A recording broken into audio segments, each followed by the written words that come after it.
তো এটাই তো স্বাভাবিক একটা মানে ক্যাম্পাসে এই যে দখলদারিত্বের রাজনীতি, এটা দেখলে তো মানুষ রাজনীতি বিমুখ হবে।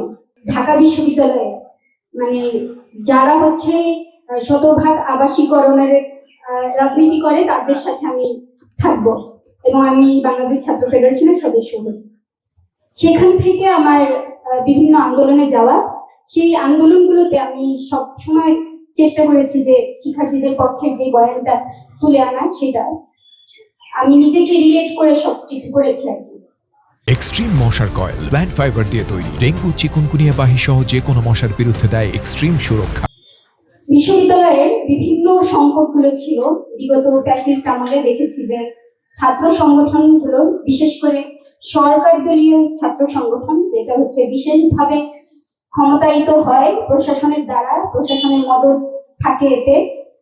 এবং এই যে ছাত্রলীগের পরামর্শক্রমে বিভিন্ন রকমের প্রজেক্ট, বিভিন্ন রকমের প্রোগ্রাম, বিভিন্ন রকমের সিট বরাদ্দ, এর মাধ্যমে কি হয়, গণরুম গেস্টরুমের কালচারটা তৈরি হয়। এবং এই গণরুম গেস্টরুমের কালচারের কারণে কি হয়, শিক্ষার্থীরা যাদের হচ্ছে মানে প্রান্তিক অঞ্চল থেকে, গ্রাম থেকে এসে মাথা গোঁজার ঠাঁইটা, সেই সংকটগুলোকে পুঁজি করে ছাত্রলীগ তার যেই সন্ত্রাসের রাজনীতি সেটা কায়েম করে ক্যাম্পাসগুলোতে।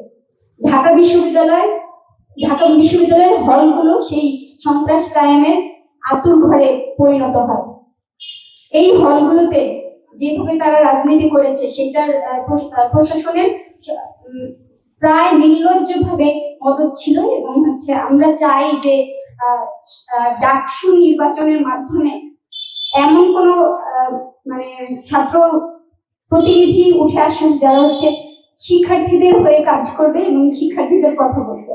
তো এটাই তো স্বাভাবিক একটা মানে ক্যাম্পাসে এই যে দখলদারিত্বের রাজনীতি, এটা দেখলে তো মানুষ রাজনীতি বিমুখ হবে।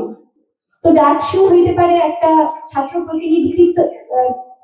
প্রতিনিধিত্ব তৈরি করার জায়গা। সেই জায়গাটা হচ্ছে নিরপেক্ষ এবং ফেয়ার ইলেকশনের মাধ্যমেই হতে হবে।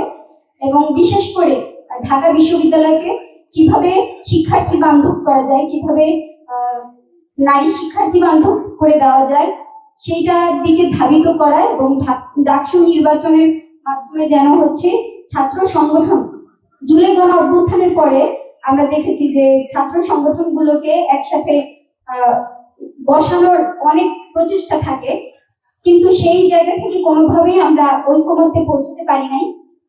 কিভাবে ভবিষ্যতের ছাত্র রাজনীতি যেন সন্ত্রাসের কারখানা না হতে পারে, সেই জায়গাটায় যেন আমরা যেতে পারি,